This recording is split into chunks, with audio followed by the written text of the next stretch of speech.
future session is going to be like, the high-level segment that will take place in September. A number of options have been discussed, and we've exchanged views on that. And our preferences are more or less in sync with each other. We've had wide-ranging discussions.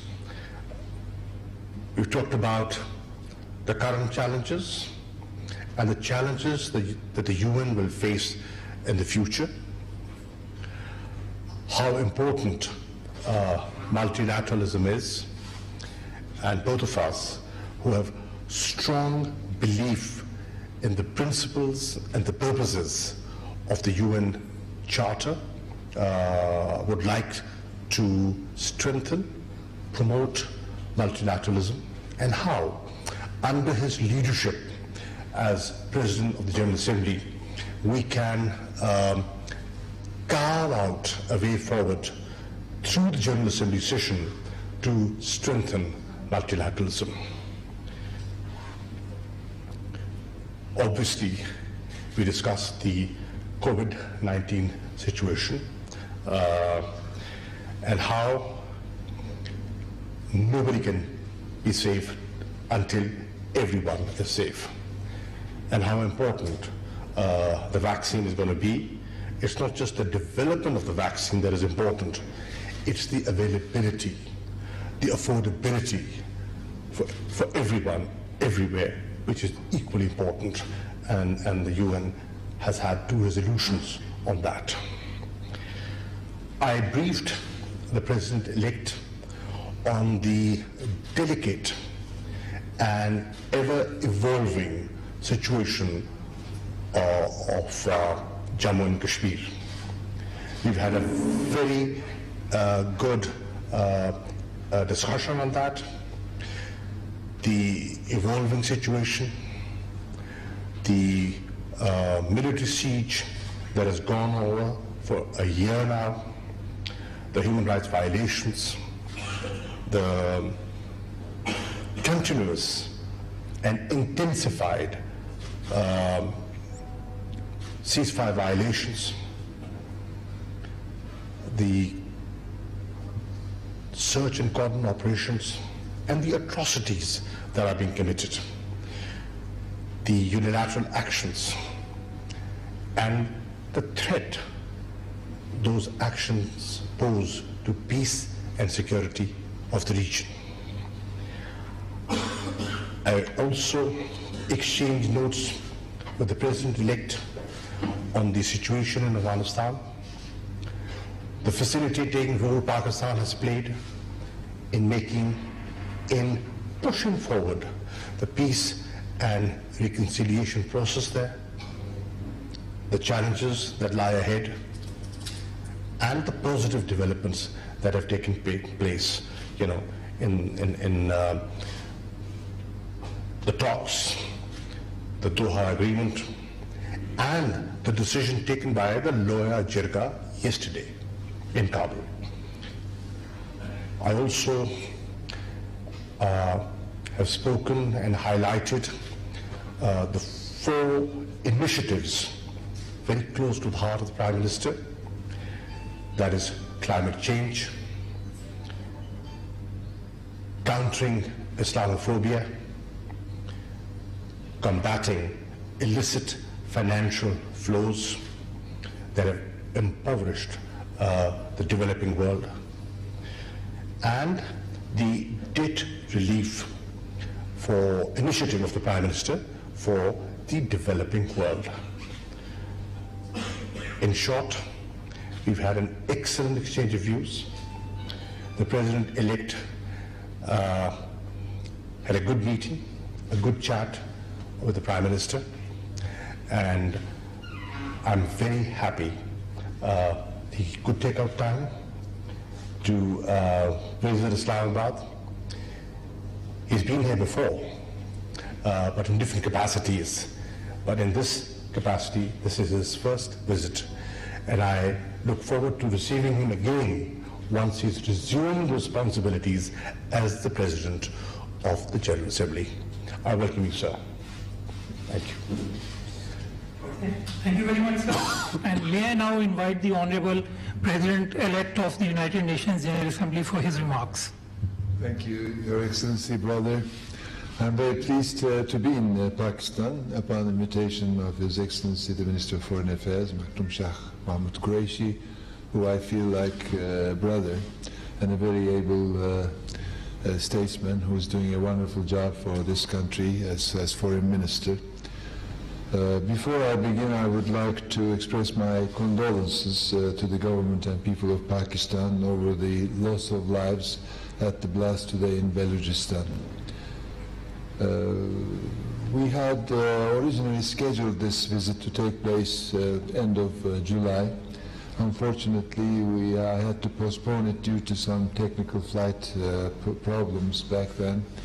But for a Turkish citizen who has been elected as the President of the General Assembly of the United Nations, it is from the heart obligation to visit this brotherly country and to, in a way, pay respect to the long-standing friendship we have shown to each other, and which will be with us for another 100th century.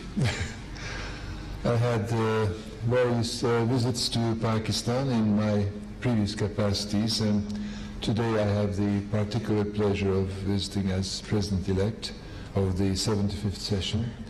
And it is just shortly before my travel to New York to officially assume my duties. I'll fly to New York next Monday and finalize the transition period with the existing President's team. I have to thank the Pakistani authorities for the warm hospitality that was accorded to me in Islamabad.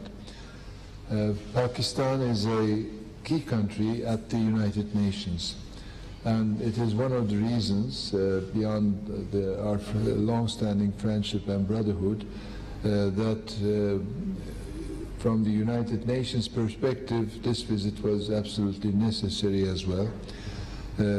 Pakistan is a member of the Group of 77 and China, Non-Aligned Movement, and the Organization of Islamic Countries.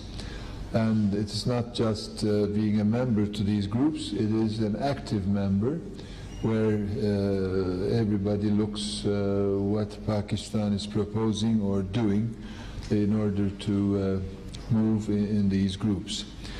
Also, Pakistan makes extensive and substantial contributions to the United Nations work in all its pillars, including peace operations.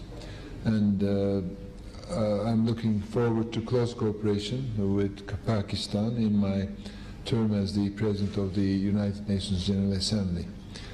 I have chosen a distinguished Pakistani diplomat as my Deputy Chief of Cabinet, and I'm confident that with his extensive experience in UN issues, Ambassador Farooq Khan will make substantial contribution to the work of my office and the 75th session of the General Assembly.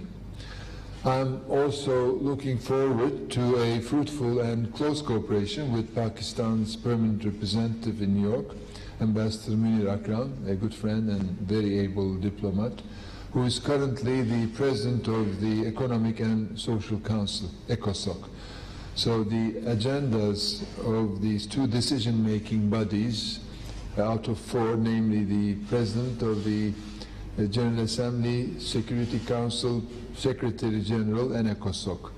These are the four pillars of the United Nations decision-making and progress-making system, and we have to see that these institutions and bodies not contradict but complement each other and avoid any overlapping in their agendas. So we will try to harmonize the essential work of these four organs, but having Ambassador Munir Akram on top of the ECOSOC will make life very much easier and to establish the coordination.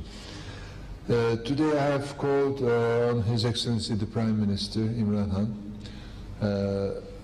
I was very much honored and impressed about our discussion.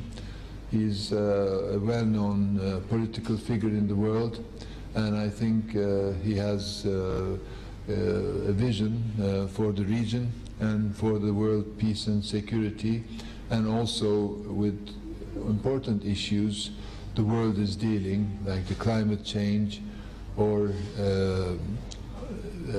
reaching to the countries in difficulty, least developed countries, landlocked countries, small countries, island countries, Asian countries, African countries.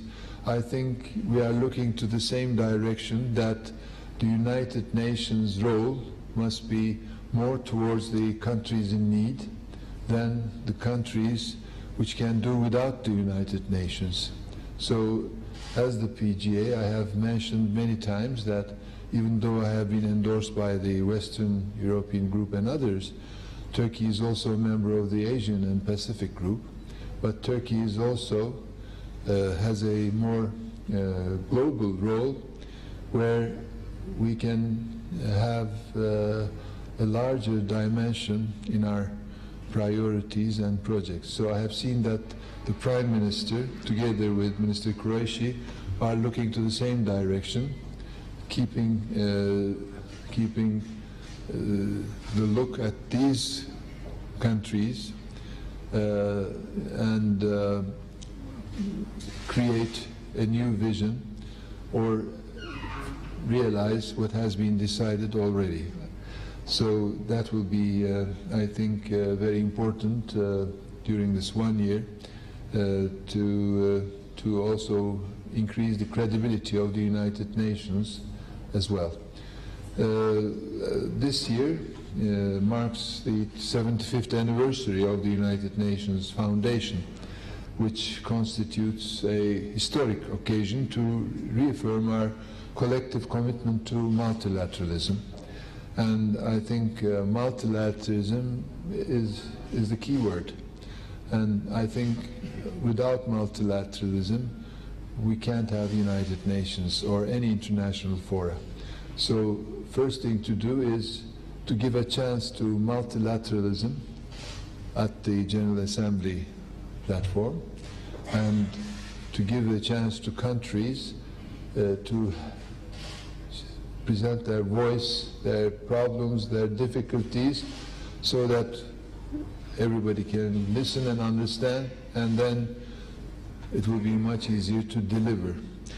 Of course, we are currently facing with serious immediate problems in different parts of the world, including humanitarian crisis and deadly conflicts.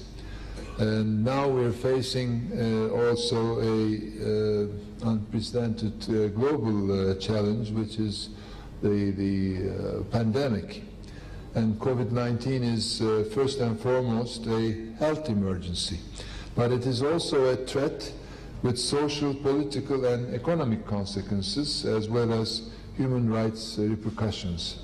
So on this occasion, I would like to extend my condolences for Pakistan's losses caused by the pandemic, and wish a swift recovery for the patients. But I think Pakistan has been a good example for the world, with its policies which handled the pandemic-related policies very well. And it is one of the figures show that Pakistan has done better than many other countries in the world, and I'm happy to observe it also here with my own eyes. I think the pandemic proved once again that common problems require common responses. And in our collective response to the pandemic, we must focus on the special needs of the most vulnerable across the three pillars of the United Nations. I think restoring people's faith in international institutions, especially with the UN at their center, is also crucial in the face of challenges caused by COVID-19. and UN General Assembly has a central role to play in this global fight against pandemic and safeguarding multilateralism. This is why I have been long and loudly advocating that the General Assembly should resume its normal functioning with meetings in person while taking appropriate protections for the health. And I think this has to be also coordinated with the local authorities for the earliest return of the UN to normalcy. And first thing I will do when I go to New York is to contact with the governor and the mayor to explain them that UN is New York and New York is UN. And while you're opening museums, streets, Central Park, warehouses, construction sites, it is absolutely necessary that the UN starts functioning as well. This 3 months, 4 months period, I think was a blow on the credibility of the United Nations. While people needed the United Nations stayed at home with virtual meetings and with decisions without a voting, and I think we must really bring the United Nations back to life with this high-level week, with it must be a glorious return, physical meetings with the participation of civil society, stakeholders, specialists,